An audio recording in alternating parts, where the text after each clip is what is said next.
Hello friends, welcome to my channel. இன்றைக்கி நம்ம mushroom biryani எப்படி பண்ணலான்னு பார்க்கலாம் வாங்க. அதுக்கு முன்னாடி நான் தயிர் பச்சடி ரெடி பண்ணலான்னு சொல்லிட்டு வெங்காயத்தை சிறுசாக கட் பண்ணி தண்ணியில் கழுவிட்டு தயிர் போட்டு உப்பு போட்டு லைட்டாக கொத்தமல்லி தூவி எடுத்து வச்சாச்சு. என்னுடைய சேனல் பிடிச்சிருந்தால் லைக் பண்ணுங்கள், ஷேர் பண்ணுங்கள், கமெண்ட் பண்ணுங்கள், மறக்காமல் சப்ஸ்கிரைப் பண்ணிவிடுங்க ஃப்ரெண்ட்ஸ். நிறையா ஃப்ரெண்ட்ஸ் சப்ஸ்கிரைப் பண்ணாமே பார்க்குறீங்க, அதுக்காக சொல்கிறேன். இப்போ நான் கொஞ்சோண்டு இல்லை கொஞ்சம் தயிரோட மோர் கொஞ்சம் ஆட் பண்ணியிருக்கேன். அப்போ தான் அந்த லிக்யூடாக நல்லாயிருக்கும் அப்படின்றதுக்காக எடுத்து வச்சாச்சு. அதுக்கு அடுத்து பிரியாணிக்கு ஒரு வெங்காயம், பெரிய வெங்காயம் கட் பண்ணி வச்சுருக்கேன்.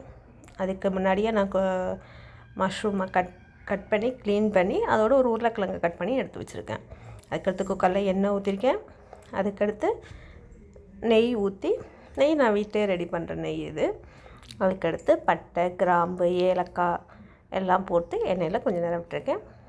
அதுக்கடுத்து வெங்காயம் போட்டு வெங்காயத்தை வதக்கிட்டேன். நல்லா ப்ரௌனிஷ் கலரில் வரணும், அப்போ தான் பிரியாணி டேஸ்ட்டு கொடுக்கும். பாருங்கள், நல்லா ப்ரௌன் கலரில் வர ஆரம்பிச்சிடுச்சு. அதுக்கடுத்து 1.5 ஸ்பூன் இஞ்சி பூண்டு பேஸ்ட்டு போட்டிருக்கேன். அதையும் போட்டு எண்ணெயில் நல்லா வதக்கிடணும். இஞ்சி பூண்டு நல்லா வதக்கிடணும், இல்லைன்னா அது ஒரு மாதிரி காரம் கொடுத்துக்கிட்டு சாப்பிட முடியாது. அதனால் இஞ்சி பூண்டு நல்லா எண்ணெயில் வதங்கிடணும். அதுக்கடுத்து நான் ஒரு தக்காளி போட்டு உப்பு கொஞ்சோண்டு போட்டிருக்கேன். அப்போ தான் அந்த தக்காளி கரையும் அப்படின்றதுக்காக. பாருங்கள், தக்காளி நல்லா வதங்கிட்டுருக்கு. ஓரளவுக்கு மசிஞ்சிடுச்சு, எண்ணெய் பிரிஞ்சு வர ஆரம்பிச்சிடுச்சு.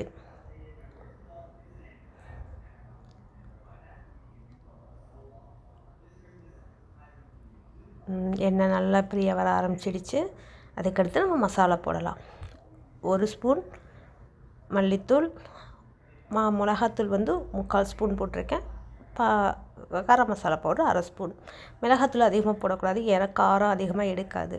அதுக்கடுத்து கொத்தமல்லி, புதினா போட்டுட்டு கேர்டு போட்டு எல்லாத்தையும் கிண்டியாச்சு. மஷ்ரூம் பிரியாணிக்கு காரம் அதிகமாக சேர்க்காதீங்க, அது ரொம்ப ஸ்பைசியாகிடும், சாப்பிட முடியாது.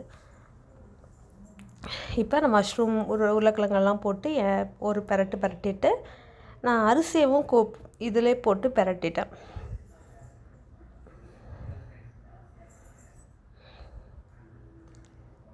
நான் அதுக்கு முன்னாடி 2 கப் அரிசிக்கு 1 கப்புக்கு 1.5 கப் தண்ணி அப்படின்ட்டு 3 கப் அளந்து எடுத்து வச்சுருக்கேன். கொஞ்சம் நேரம் அந்த எண்ணெயிலே இருந்த பின்னாடி நான் தண்ணி ஊற்றி ஒரு கிளறி விட்டேன்.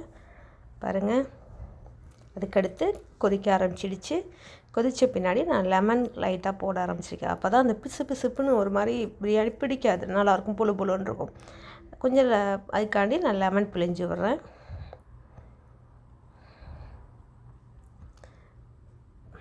நல்லா கொதிக்க ஆரம்பிச்சிடுச்சு.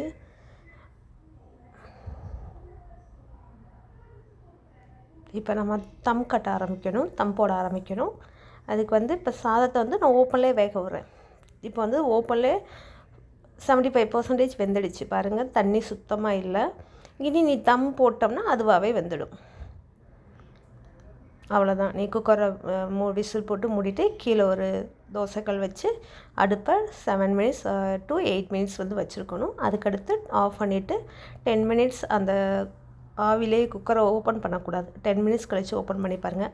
கீழே பாருங்கள், பிடிக்கவே இல்லை. பாருங்கள், குக்கரில் அடியில் பார்த்திங்கன்னா தெரிஞ்சுதான் உங்களுக்கு, அது பிடிக்கவே இல்லை. நல்லா இருக்குது, பொழுன்னு இருக்குது. பாருங்கள் பிரியாணி.